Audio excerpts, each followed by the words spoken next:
Good morning, everybody, and welcome to Living Astrology with Janet Hickox.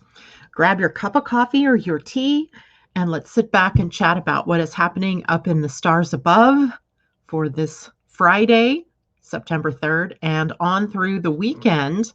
I can't believe it's Friday already, although I've been pushing for Friday, it seems like, since the beginning of the week, as I kept pushing every day, one day ahead. So on Wednesday, I was thinking it was Thursday. On Thursday, yesterday, I thought it was Friday. Oh, it was kind of funny because I guess I just wanted the weekend to come. Who knows?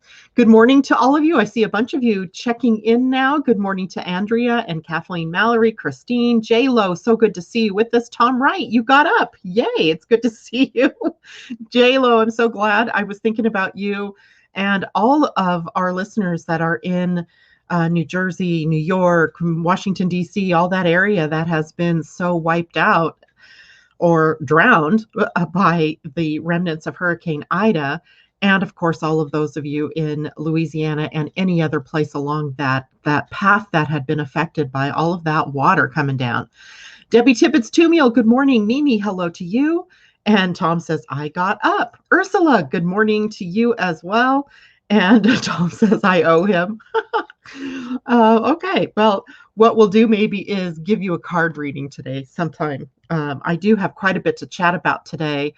But first, I wanted to start out this morning with some magic that is going on. You know, I was born in the week of magic, right? I was born in the week of magic, and that comes from the book Personology. If you've ever seen, it's a huge book, or it could be called the Destiny book. No, it's not the Book of Destinies, but it's a very thick book, and it goes through every week of the astrological mandala and tells you what that week is about. And so everybody's born, of course, in a week. And even in the Mayan calendar and in the Pleiadian-Earth calendar, we are born in a week, right? The week that starts with the one energy.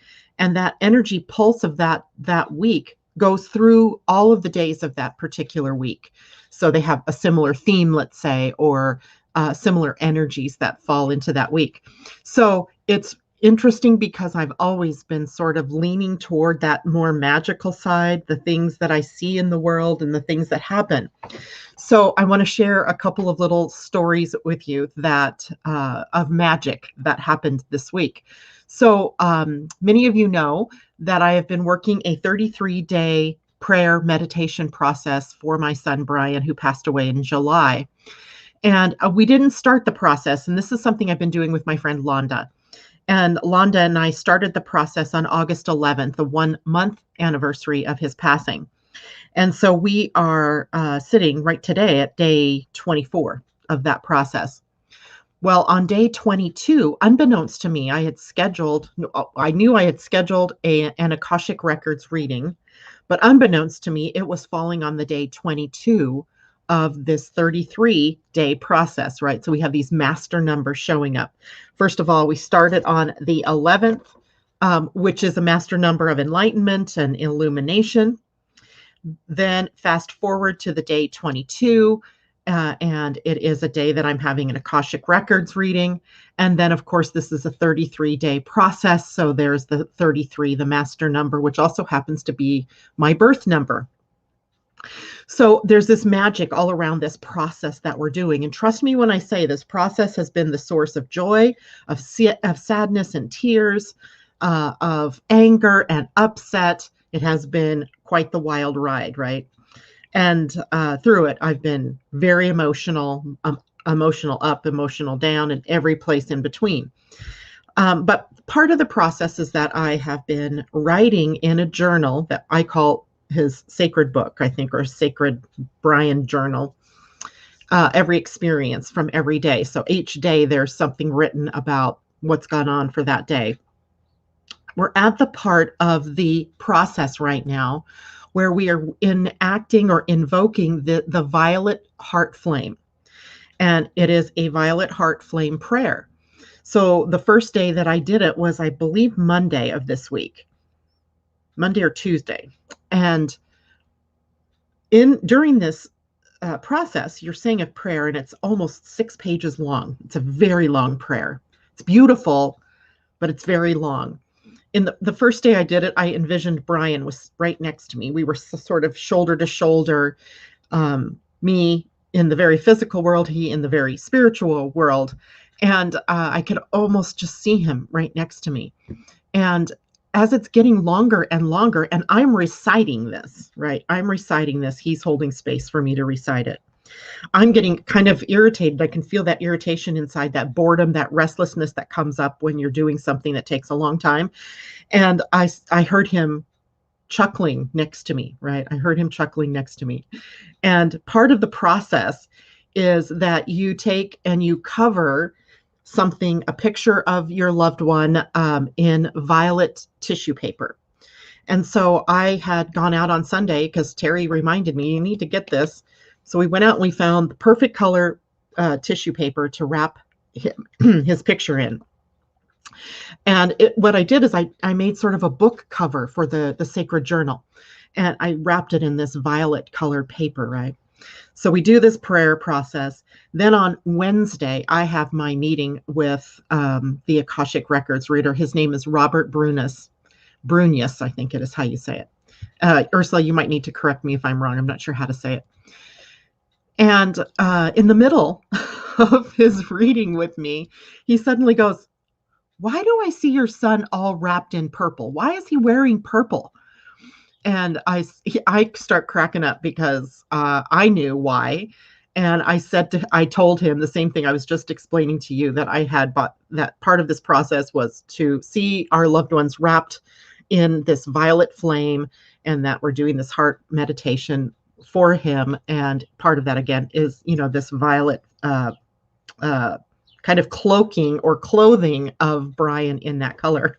So he sees that, and that just made me go, oh my gosh, I get this now, right? He's true, he's authentic, because no one else outside of now you guys, because I'm telling you, but also Londa and Terry knew that I had done that. And I don't know Robert, so truly he's in the Akashic Records and he's giving me this information. So then yesterday, I decided you don't do this prayer every day. Obviously, 6 pages long. It's very long. So I decided yesterday I was going to do the prayer again. So in the journal, I wrote, here goes, right? Let's see what happens today. And then I did the process, and nothing untoward happened during the process. In fact, I actually felt better about doing it. It wasn't seemingly as long or as tedious as it was the very first time I did it. And I could really feel the power in it, which I did feel the power in it the first time, just not to the extent that I did yesterday when I did it. In the end, I decided to write, and I was telling, in the journal, I'm writing about what the experience was like. And I said, Brian, I hope this process is helping you as much as it is helping me. Would you please send me a sign to let me know if it's helping you? And please make the sign obvious so that I know it could only be from you. Love you, Mom. That's how I ended the journal entry. And at that point I went, okay, I'm hungry. So I go off, I make my lunch, I come back in, I'm going to sit down. I'm listening to a YouTube video about vanity from the Gene Keys, right? That's the Gene Key 12. It's my personal son Gene Key. So I was like, I'm interested in this. So I get all settled. I have my lunch in front of me. I look out, I'm sitting in my living room looking out my front door. And outside my front door is the patio table with the umbrella. And something catches my eye on that umbrella. Now we're talking 30 to 40 minutes later, right? I look out and I see a frog, a little tree frog, and he's on top of my umbrella. And I went, oh my gosh, I've got to go help you. So I put my lunch aside. I go walking out the door to the umbrella, and I'm like, how am I going to help you? And I ended up having to turn the umbrella toward where my plants were, so that he could jump off the umbrella into the plants, not having to fall onto the cement or the deck, or even, be subject to the cats that like to, chase after things that crawl and hop. And I turned to walk away after I saw him jump into the plants, and I went, oh my gosh, that's the sign. What I specifically asked was for him to show me a sign that this was helping him. So what does he do? He sends me a frog that I need to go out and help to get down from the umbrella to the plants below, to the earth. And I was so gratified by this. Now, in the grand scheme of things, magic doesn't have to be big and flashy and, something that's like neon lights blaring at you. It can be this subtle. I asked him to make it obvious. Now, how much more obvious is a tree frog in need on top of an umbrella? How much more obvious could it be than that there was something else orchestrating that for me? And I just sat down. I had tears, but this time tears of joy as I realized I am connected to him still. He's still there. It was such a wonderful, wonderful, wonderful experience. And I'm telling you this story not just because I like to tell stories, which I do, but because it is such a great validation that even though we have lost people, even though you may have lost a loved one, a family member, just a friend, and this week, besides losing Brian, still in my mind, I've lost a client, and another friend passed away. And it's just been kind of that, wow, when you take a look around, a lot of people are leaving the planet, but they're not gone or destroyed. I think sometimes we get this feeling like, they're gone and they're no longer there. Well, they are. They're just in spirit form. It reminded me of a woman that I interviewed once. This was back a few years ago, and I'm going to see if I can't find the recording of that interview because she had written a book that was titled Love Never Dies. And she had lost a significant other, a loved one. And she was talking about the conversation she was having with this person, even though they had passed. And she said, she's the one that gave me that idea in the very beginning to say, show me a sign and make it obvious so that I know that it's from you, right? Not just show me a sign and then it could be, so very, different to try to figure out what it is. The other thing I did in the process was I let go of the thought that I had to know the sign right away, because I know my mind, right? I'm like, okay, now I'm going to be on the lookout. I'm going to be looking around, but it came totally unbidden, right? It came totally out of the blue when I was just getting ready to sit down and eat lunch. Then that even told me even more that this was something true and authentic that was happening. And as I was relating the experience that I had to my family, because we have this one chat, where we are always sharing, encouragement and love, etc. I was sharing it with them and they all thought that was absolutely awesome. But I told them this is not just because I'm metaphysically leaning. It's not just because I'm special or anything like that. You too can do this. And that's my message to all of you. It's 11:11. There we go. So you too can do this. And it just takes being open and being ready and willing to receive and to state the obvious. Show me a sign that I know it's from you, right? That I know unequivocally that this is something that is of a more magical state, right? And it happens. It may not happen exactly the way you thought. I could never have guessed I would see a tree frog on my umbrella, but it's the second time during this process that we'd had a tree frog experience. One morning, finally, I was getting to do this process with Terry, and he was going to be holding the space of the meditation while I recited the meditative prayer. And this, at the very beginning of it, I look over on my wall and there's crawling up a tree frog up my outdoor wall. And then he jumps down from the wall and goes and climbs up the leg of Terry's chair and hides himself just under the seat of Terry's chair. And we were like, okay, so tree frog is a part of this experience now. So it wasn't too surprising then to have a tree frog be the deliverer of the message from Brian. So there we have that beautiful story, right? Now you might be asking yourself, besides the energy of the story, why is it that I'm sharing this with you? Well, there's something very powerful happening for all of us at this moment in time as we're preparing this weekend to go into the new moon window, which is on actually on Monday for all of us in the United States, and early on Tuesday morning for those of you in England and Europe, that part of the of the world. So this particular weekend puts us in the position of the closing phase of the moon cycle that began with the new moon in Leo last month. So we have this very powerful opportunity then right now to really examine the heart, to really examine the beauty of the world that is completely around us, whether it's the world we see and feel and taste and touch with our senses, or the one that we intuit, that we can spiritually or interact with on the intuitive planes, right, in the spiritual world. And the beginning of that is this morning at 8:59. So just as I'm buttoning up the show my time this morning, the moon will be moving out of the void that it is in right now, where we are being cradled in all that is possible, to the sign of Leo, where it becomes very much about the heart of the individual and the heart of the collective, right? Leo rules the heart in the physical body, and the heart of us as humanity, not just as individuals, even though it is more individually focused.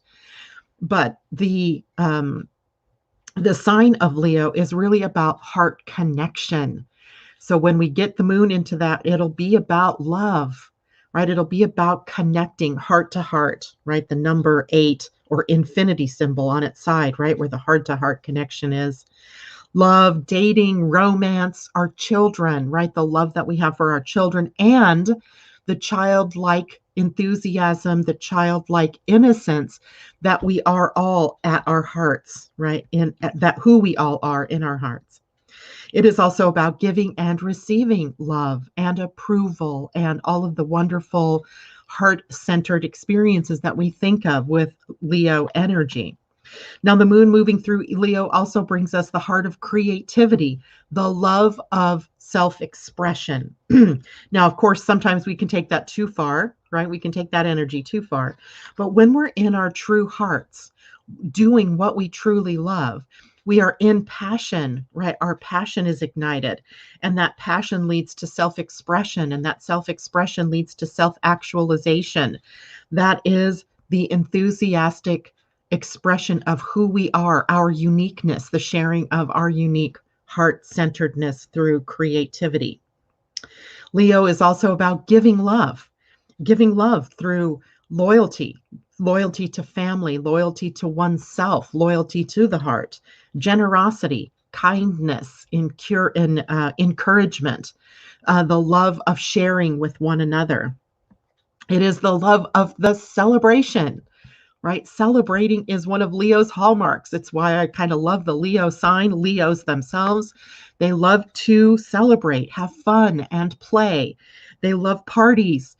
It is an energy in the natural wheel of the zodiac that rules the fifth house of joy. So it's the joyful expression of love and taking the risk to be joyful, right? To live our lives according to our hearts. It is also the sign of the love of dignity, of determination, right? The love that is so grounded in who we are as the individual, and as the individual, which is a part of a bigger whole, that we are recognized. There's recognition here. There's center stage, that idea of being in the center of one's own heart, of one's own life. There's confidence here, self-confidence. There's that resoluteness, that ability to stick with the heart, to stick with love. There's strength of purpose. I believe the tarot card of strength is a Leo card. There's leadership energy here, leading by the heart, right? Leading from heart. Now, as every sign has, there's the more negative expression, right? There's always the more negative expression of that.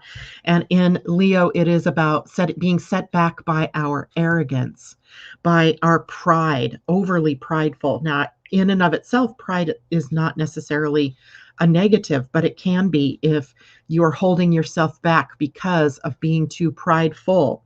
It is being overly dramatic. The drama queens, the drama kings, they're all, that they're displaying that Leo energy, their bossiness, There could be that bossiness, the leadership energy turned into the more negative expression of it. They can be showy or extravagant, generosity being turned more into the negative. They can become narcissistic, self-love turning into narcissism. So we have to watch for the more negative expressions, the lower frequency vibrational energies. In the body, Leo rules the actual heart, right? So if you just put your hand over your heart and you feel your heart beating, that is a Leo process within the body. It also rules the back and the spine, and it's not unheard of to have Leo in the chart going wrong and your back or your spine showing you where you're misaligned maybe with love, misaligned with self-love, out of integrity with self-love. And also in the body, the process of inflammation is a Leo process, as well as heat exhaustion and all things related to heat in the body. So an overabundance of heat, for example, is how you could characterize inflammation, for example.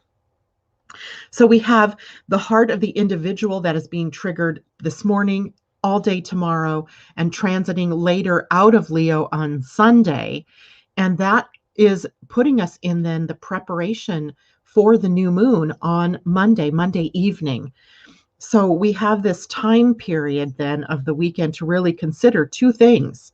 One would be about the condition of the heart, the giving, loving, generous, loving piece of who you are, the part of who you are, the magical nature of the heart, the celebratory part of the heart, where it's in celebration of love and all things loving, all things to do with that connection that we have with one another.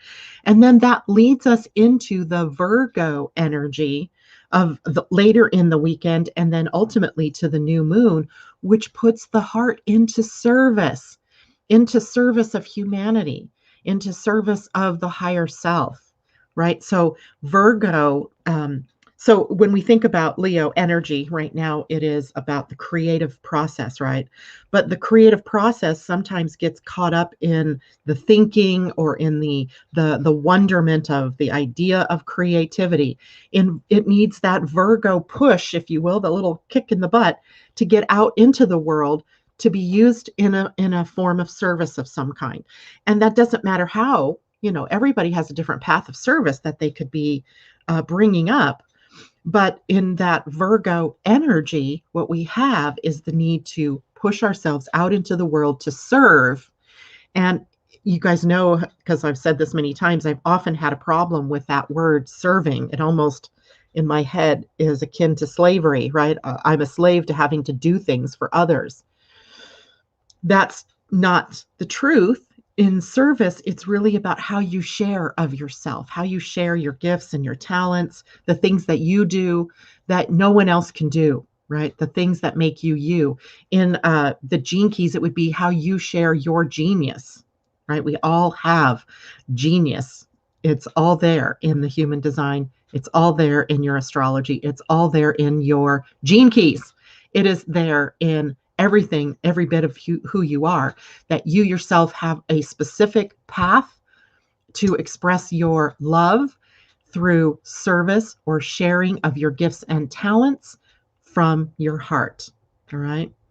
So there's the lead up, the setup to the new moon. Now, in a minute, I want to show you to reframe this into human design. What gates are we looking at in our human design when we're talking about Leo? We did this earlier with Virgo when the moon was moving through Virgo. No, when Venus moved into Virgo, we looked at the gates of Virgo. Let me just take a look at comments coming in here. J-Lo says, this weekend I bought a deck of cards and they send me 3 cards, Ace of Clubs, Ace of Spades, 5 of Diamonds. So I decided to shuffle the cards and a 5 of Diamonds came out. That happens to be my dad's Uranus card, right? So dad sending you a message of freedom, perhaps, a message of revolution or rebellion, of being different and unique. So she says, I know he was around and even spoke about him in Cardiology Live I was in. Natasha, good morning to you. Sending all love as we walk through moments of doubt, rough times, and grief. Ursula, good morning. Recently learned the heart Taurus is also connected to the infinity symbol, and you use the word Taurus, Taurus. I'm thinking you mean the geometric shape of the Taurus because of the way you spelled it, right? Or do you mean Taurus the sign? I think you mean the geometric shape. Also connected to the infinity symbol and the number 8. Exactly. Corey, good morning. Tammy Smith, good morning. It's good to see everybody out there.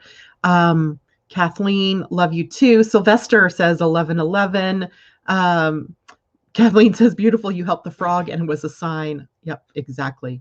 Ursula, Robert Brunius, AkashicAttunement.com. That's right, AkashicAttunement.com. He does incredible Akashic Records readings. I had an incredible encounter with him, and absolutely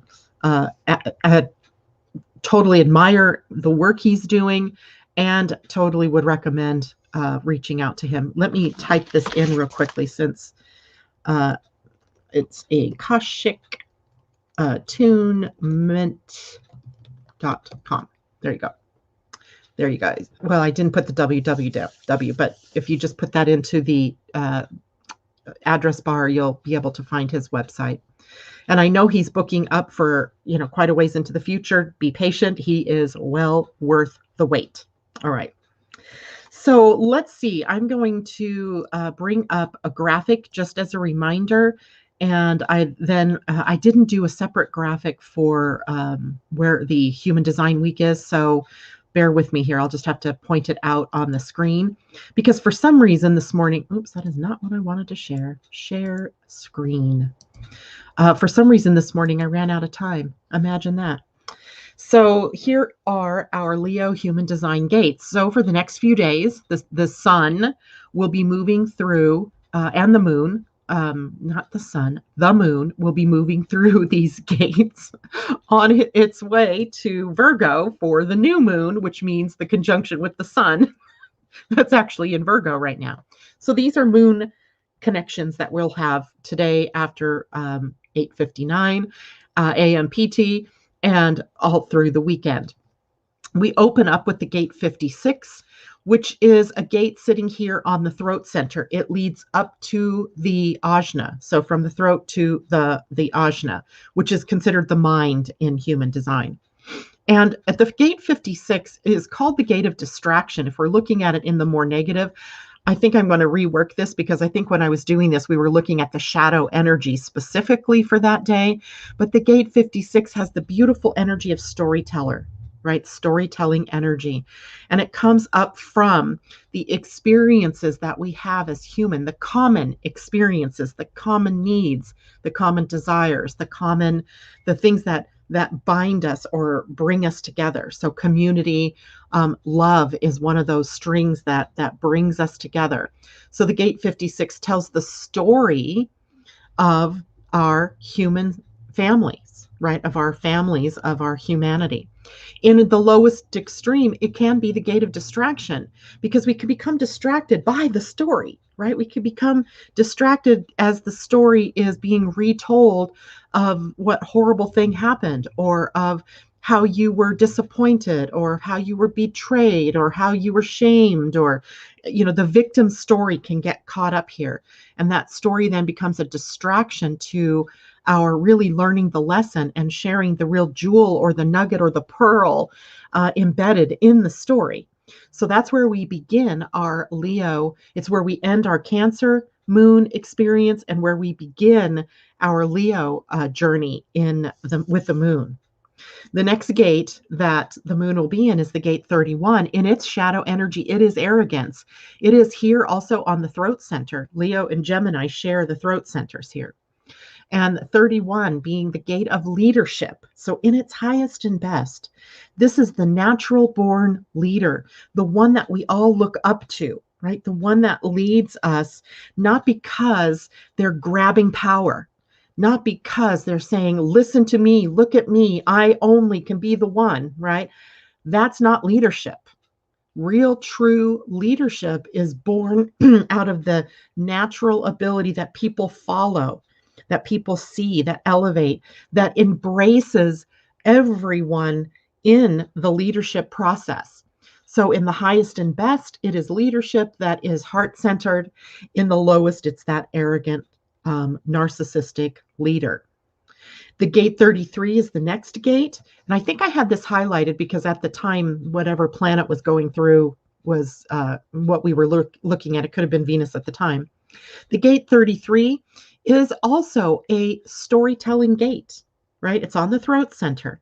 The story here is about how to change the narrative. There's a narrative. We all have a narrative of our lives, right?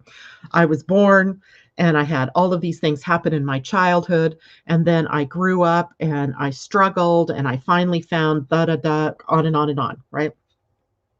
And sometimes the narrative can get caught up in the negative instead of this happened. And out of that, what seemed like tragic experience, this beautiful thing began to happen.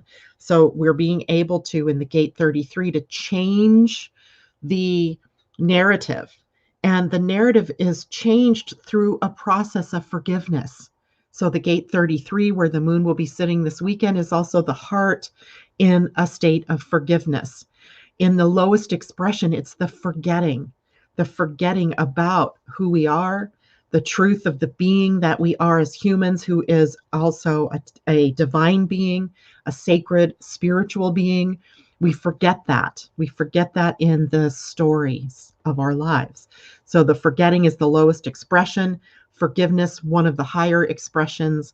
And in the highest and best, it is rewriting the narrative, right? Retelling the story. Then the gate 7 is on the identity center. So the identity center is the center of love. And let me just remind you, from a Gene Keys or an AstroDesign perspective, this center is holographic, as all the centers are. The hologram in the identity center is in the lower expression. The shadow expression is me, me, me, me. In the gift expression, the next level up, it's the gift of self, of I know who I am. And in its highest expression, it is oneness, right? Oneness. So the gate 7 and Leo energy begins the process of taking us into the heart of the soul of the heart of the soul. And gate 7 in its lowest energy is division.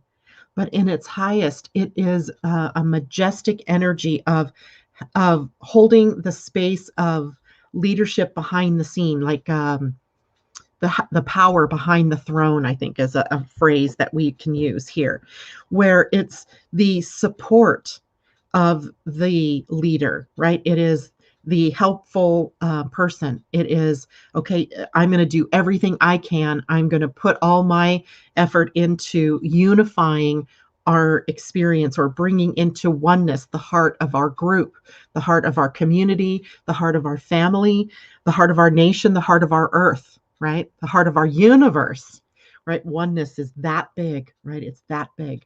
So 7 is the help to bring that into being. Then the moon will move through to the gate 4. Now we move up to the Ajna. The Ajna, by the way, is a center in the hologram of it where we have anxiety in the shadow. So the gate 4 can bring up the anxiety of overthinking, of intolerance of others' ideas, of who others are, of the individual or individual expression of who other people are. And I was thinking about this with, right now we've been experiencing this energy of division for quite the while, actually. I'm trying to remember back to a time where division wasn't like the hallmark word that we were working with. And that division is born out of an intolerance of one another's ideas, of one another's cultures, of one another's ways of living, belief systems, religions, where we become intolerant, literally, of anything that is not us, right? So we're not in oneness. We are living in that division. So in the gate 4, what we have as intolerance is coming from a mental anxiety. If we allow ourselves to move to the next level for that center in general is about thinking. And so many times I've had to tell myself this. Who's thinking your thoughts? My daughters are really good at this, where they show me all the time where they get caught up in their thinking, and then I'm saying to them, well, redirect your thoughts, right? You're the one thinking the thoughts. There isn't any outside entity that's implanting thoughts into your mind and saying, here, you have to think these thoughts, right? Nobody's doing that. You're doing that to you. So if you're doing that to you, then you can also turn that around and say, yeah, right now I'm feeling anxious or I'm worried about the state of this country or the state of the world, the state of the environment. But I know in the highest and best that there is a reason and a purpose to this. You can take your thoughts and you can turn them around. Right? That's your power.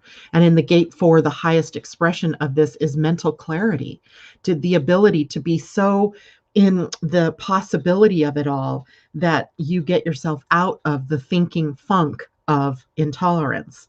And then the final gate that Leo holds is the gate 29, which in its lowest expression, by the way, this is on the sacral center in its lowest expression.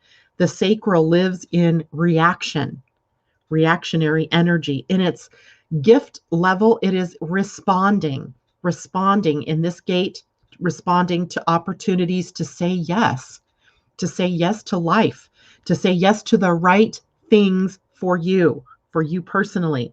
In the highest expression, when you say yes to the right things, you move out of the shadow of half-heartedness and into the shininess of flow, of prosperity.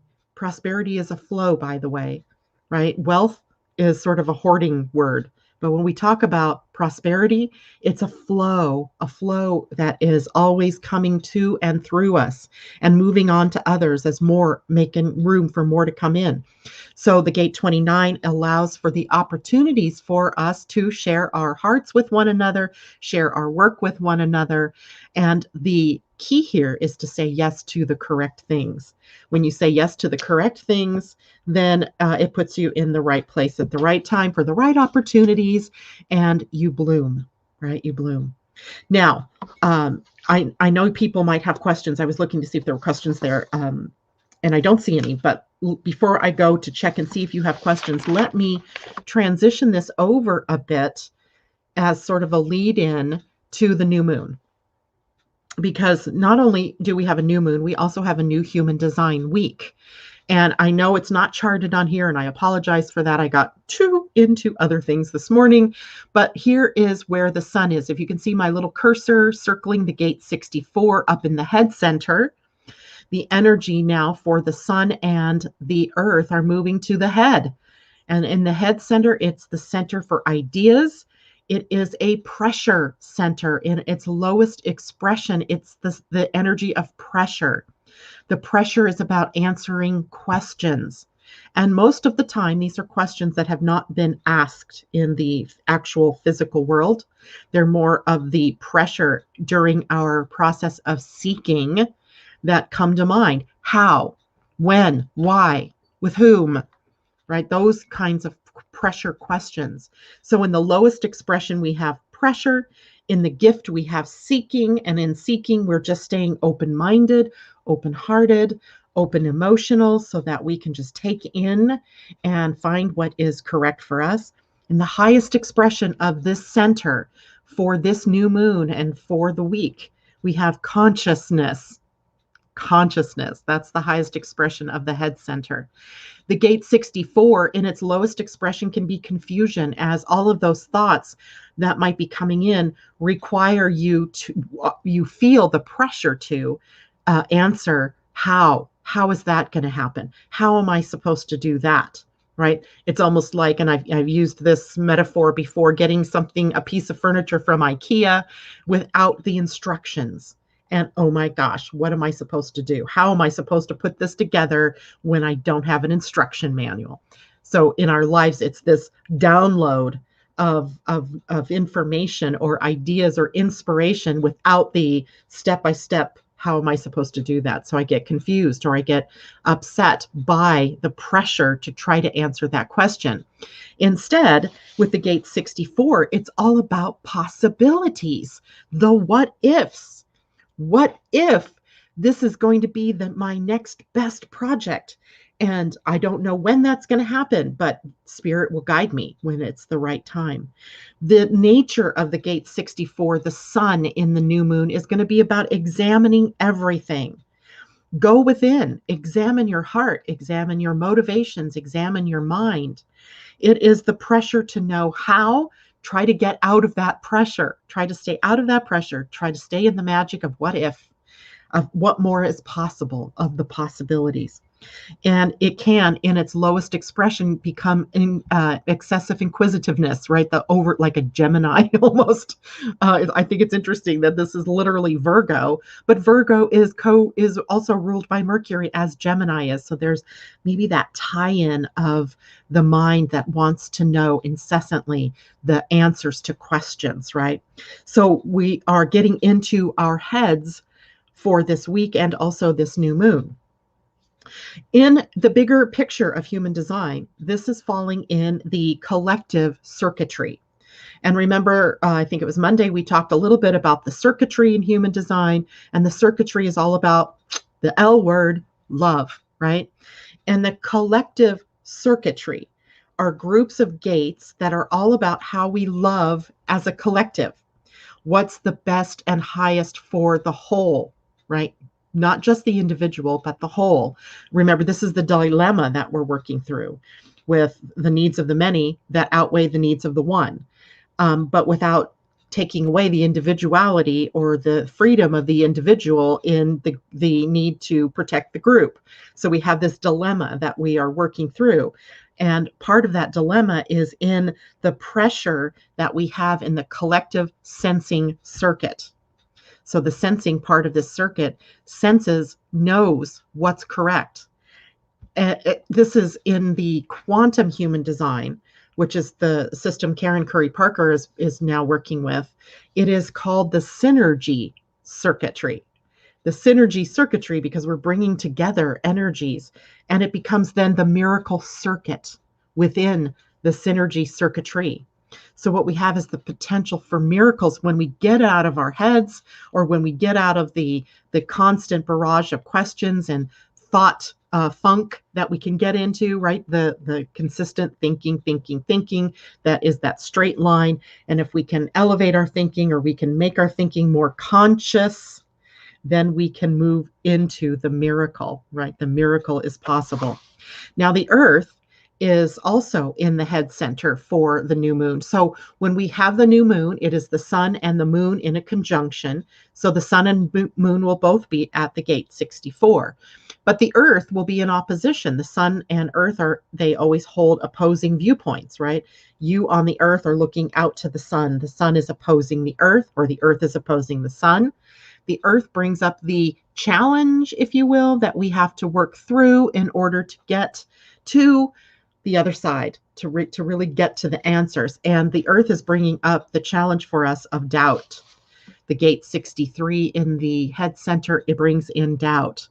It brings up the questioning of the validity of people, of ideas, or of other alternate ideas, the validity of our very selves, right?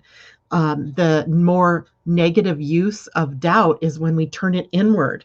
And instead of doubting something that someone else is telling us or giving to us, or that, questioning it from that point of view, the effect of it is we turn it inward and we start to doubt ourselves. We don't know enough. We don't have the answers. We don't have the abilities. So we have to stay out of that. This is a collective energy again, right? In this head center, the gate 63 is collective. It is in the logic circuit. So it's collective circuitry, the energy again of love, of the bigger, wider world, but it's logic. It is about patterns and understanding patterns, and the ability to predict the future from the seeing and prediction of how the patterns go. So where the sun and earth, or sun and moon, excuse me, are at the gate in the sensing circuit, which just knows what it knows. It senses. It can't tell you how it knows, why it knows, what it knows, or how it knows what it knows. It just knows. right? But in the gate 63, the earth brings up the other. This isn't logical. Can you prove that that frog on that umbrella that you helped was actually the sign that you asked for from your son? No, I can't prove it. I can prove it only in that, in my personal experience, I've never seen a frog on an umbrella in my deck ever in my life, right? So we have this collective idea of logic being more powerful, but in the head center here, we also see it's joined, and in this new moon, joined with the energy of knowingness. We don't know how we know what we know, we just know we know. I hope this makes sense for everybody. I'm going to stop sharing my screen and see what comments people are making about this. I hope everybody's getting it. If you're not, that's okay, right? Just listen with your heart. So let's see here, backing up a little bit. Natasha, I also saw Brian with you on Angel Heart Radio. He is always smiling when I see him with you. And the other day we were together, he was glum as he's sad you're hurt. Oh, yes, I get that. Yeah, thanks, Natasha. J-Lo, 31, gate 3, my unconscious earth. I'm always trying to have others lead. J-Lo also says she has Make there. Wonder if that's why I called my cat Boy Boy.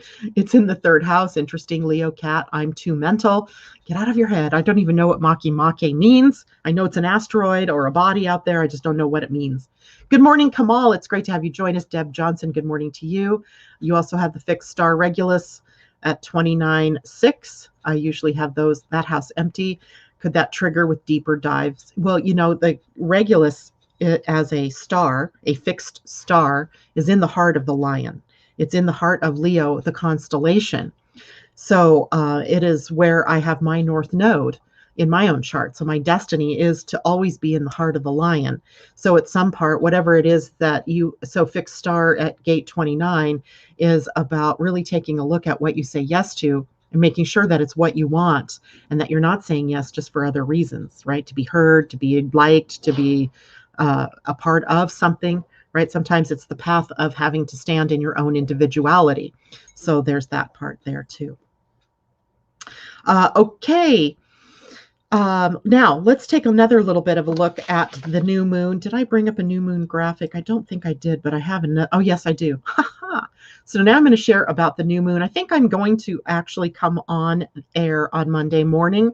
Unless something weird happens, I will be here and we'll talk more about the new moon.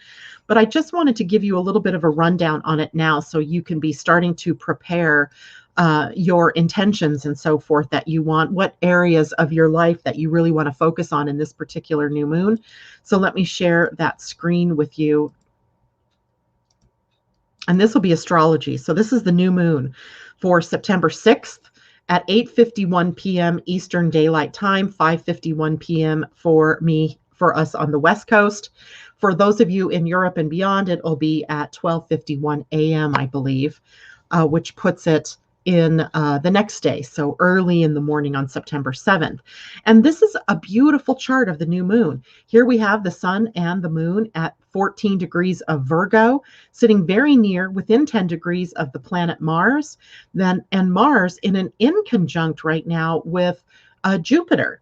So we have a sort of challenge, kind of mildly challenging. Is anything with Mars ever mild? I'm not sure about that. But challenging us to adjust our thinking because Mars is in Virgo. It's attached with Mercury then. Mercury is our thinking. So attaching or detaching perhaps, or letting go of our insistence on the mind being in a certain way, thoughts being in a certain way, and then linking it with Jupiter, who is at 24 degrees of Aquarius, which is about thinking in new patterns, right? Notice that this could be water. The symbol of Aquarius we often think of as water in waves, but what if they were interference patterns? Right? Have you ever seen interference on a radio wave? It looks kind of this wavy thing. What if Aquarius is really about interference, right? Upsetting the old patterns, upsetting the old dogmas, upsetting all of the things that we thought were real, all the things that we thought we knew, in favor of looking at it in a new way, right? Interference patterns. When we talk the Mayan calendar, each of the levels of the Mayan calendar, every time a new day or a new night would be birthed, it would send off from the world tree a new pattern, a new wave form. Encoded in the wave is potential, right? Is the potential for a new pattern. And until we as the observers determine what that is, which means that in the moment that we have these interference patterns in the new moon, if we don't get caught in applying what we think we know, the way things have always been, if we don't apply that to the pattern, then what we can apply is, I don't know. What more is possible? What else could there be? What's possibilities? So it's encoded here, but we have a little challenge in that. An inconjunct is never easy, right? This is a part of a yod, and that part of that yod is often the part that we have to sacrifice something old in order to embrace something new. And then what else is going on? The new moon itself is in a trine. The blue lines usually are trines with the planet Uranus.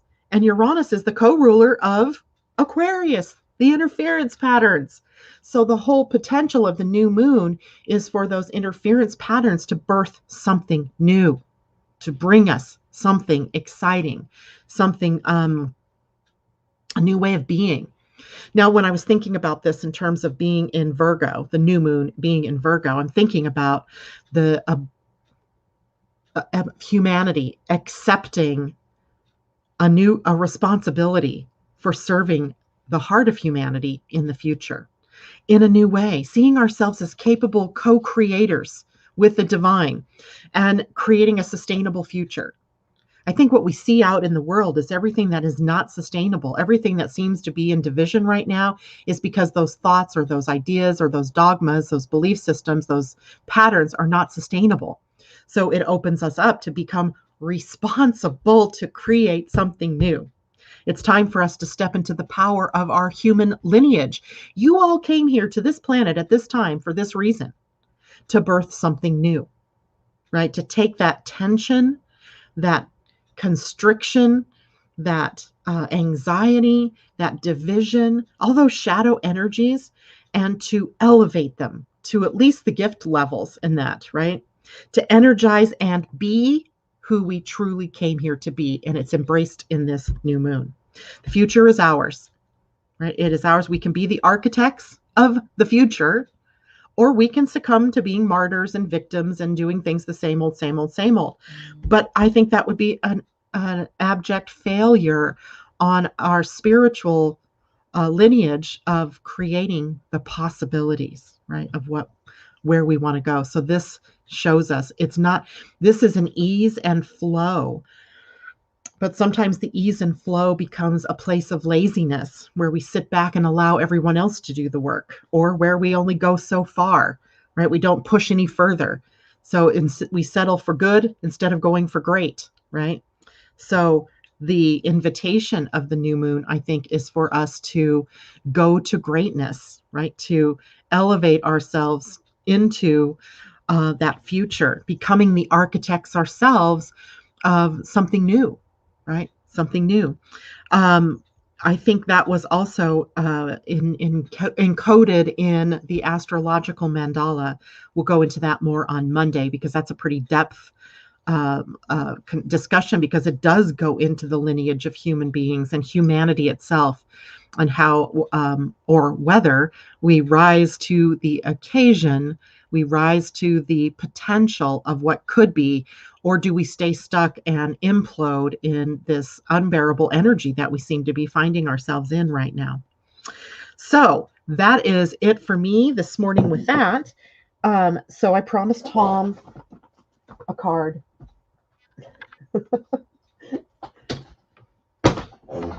But I also want to do a couple of cards for the collective. So Tom, if you're still there and if you're still awake, I'm going to pull you a Wisdom of the Oracle card. This is a deck by Colette Baron Reed. I suggest that you guys get her decks. I love them. I use them all the time for myself, but for others. And they are always really good messages.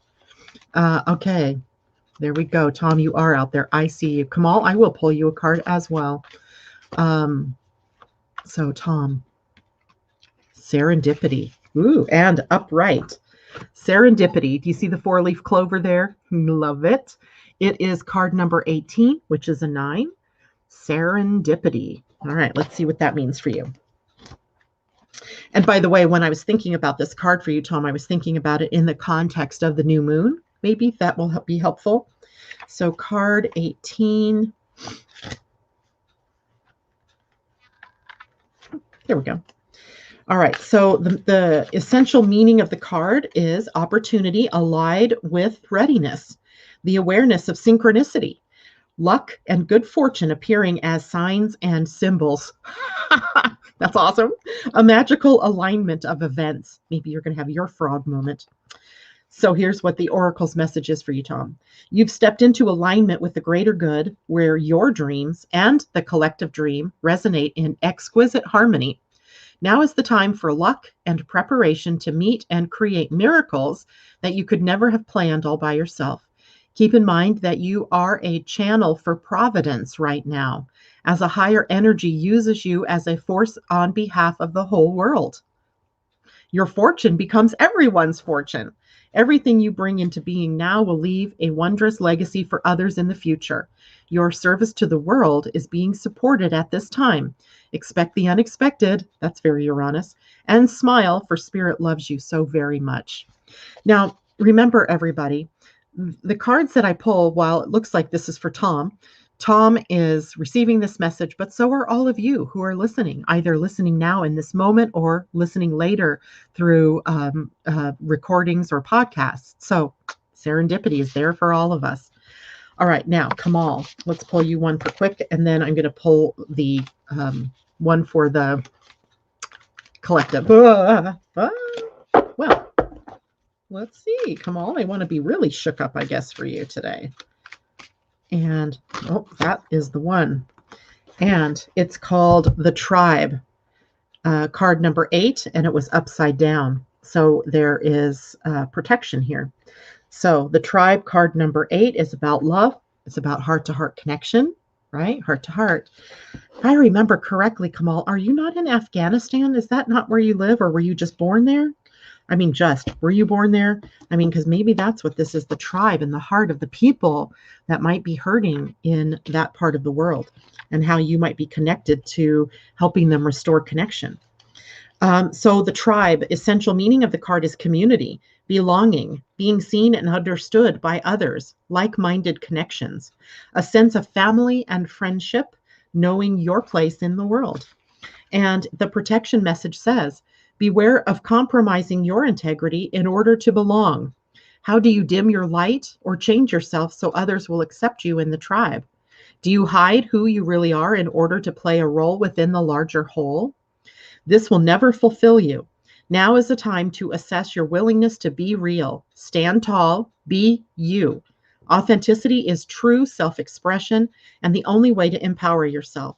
Don't be afraid to be yourself and step into the role your heart tells you to take. Making yourself small bears too high of a cost. Pakistan. Oh, okay. Well, I'm glad you're not in Afghanistan. But Pakistan, how can you use your heart-centered connection to be you in your highest and best light? I guess that's the true meaning of that card, right? So the tribe. All right, now I'm going to pull another wisdom of the oracle, and this one will be for the collective new moon.